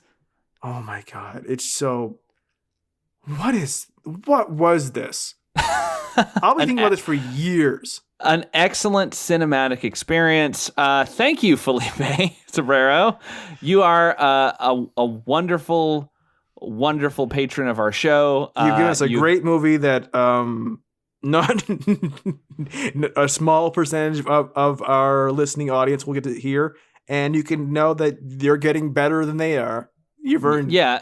Again, this is only for Patreon supporters, so no one else is going to get to hear us lose our minds over this thing. So if you're on Patreon and you think we did a good job with this episode, and not because of us really, but because of the fucking movie. Why did that guy have sex? What fuck? Just tell people, like, go on regular Twitter, not paid Twitter, and say, like, by the way, if you pay these guys, they cover possibly the best movie they've done.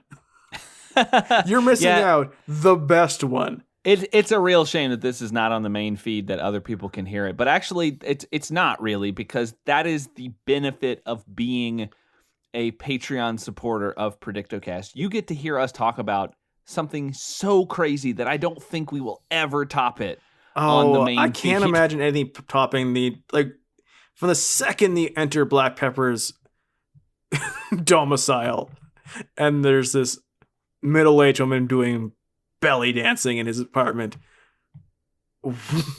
It's what could top this as a finale for a movie?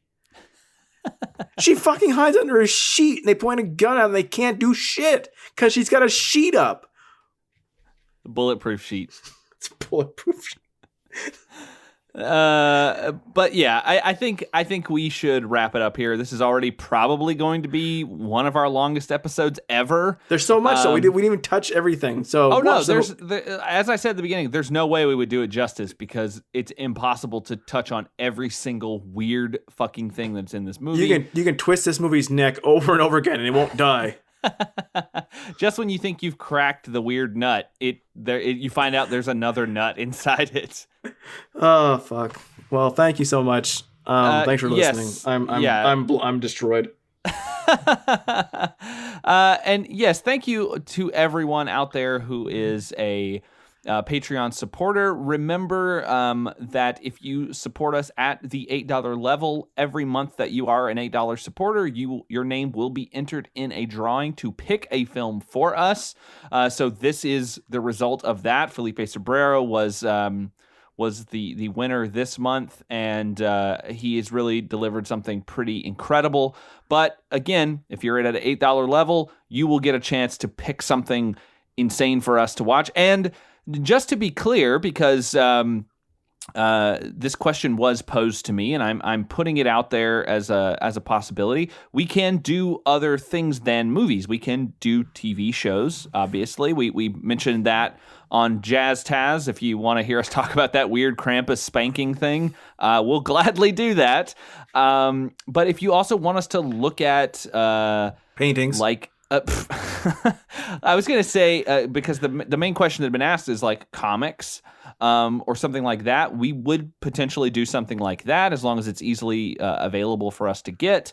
And we could do books that might take us a little longer to get done. So we'll kind of weigh that if the request comes in. But yeah, feel free to, like, if you just want to hear us talk about some other things, we will definitely do that. And it doesn't have to be a traditional predictocast episode. If you just want to hear us talk about a movie that you enjoy that maybe one of us or both of us have seen, we'd be willing to talk about that as well.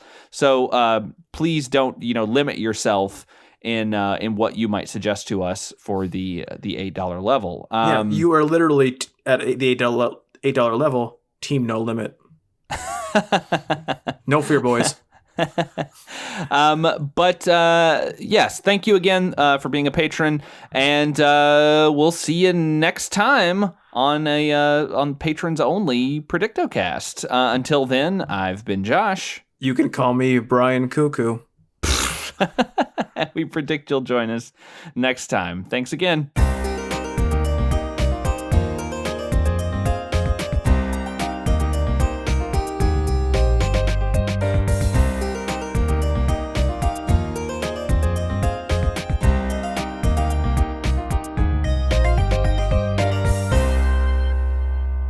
Pull a sheet over my head and feel invincible for a month.